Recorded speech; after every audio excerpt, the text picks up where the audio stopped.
আসসালামু আলাইকুম everyone, welcome back to my channel Shariya's mummy. আশা করি সবাই ভালো আছে, সুস্থ আছেন, আলহামদুলিল্লাহ। এই যে একটা খাবার, আলহামদুলিল্লাহ, আল্লাহর কত বড় নিয়ামত, কিন্তু তৈরি করতে, বাজার করতে এগুলো কত টাকা বাবা, চিনিও নিচ্ছে। এটা আমার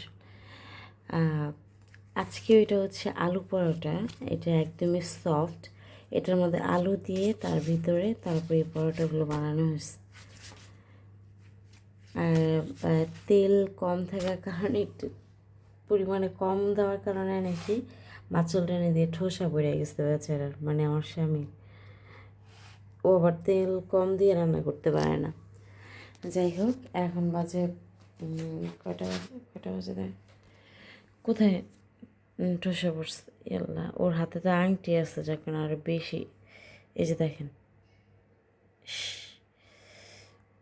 বেশি নাড়তে যায়, এই যে এই জায়গাটা ঠসে পড়েছে। ক্যামেরা তো ওইভাবে দেখা যাইতেছে না, কিন্তু স্পষ্ট বোঝা যাইতেছে।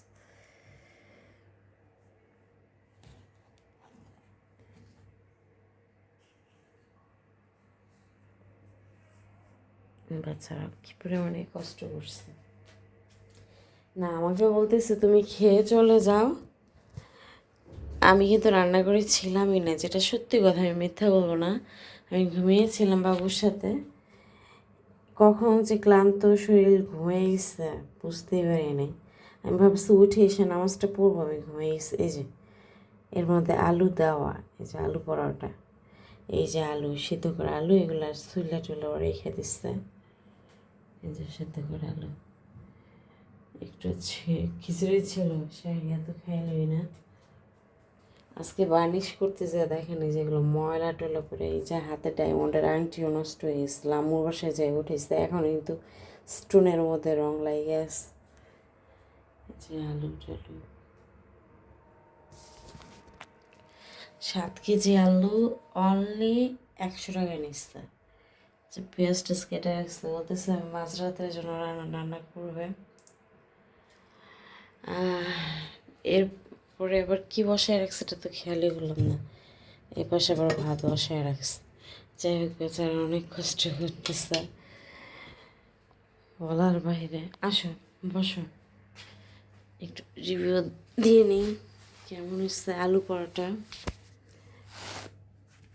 পরোটা বলতে কি, তৈল ওই রুটির মধ্যেই দেওয়া হয়েছে, হ্যাঁ, যাতে একটু সফট থাকে। বিসমিল্লাহির রহমানির রহিম। একটু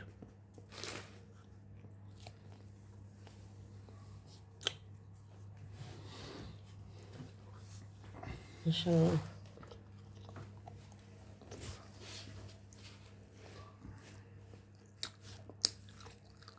খালি রুটি খেয়ে দেখলাম ভালো হয়েছে। সবাই ভালো থাকবেন, সুস্থ থাকবেন, ওকে, আল্লাহ হাফেজ।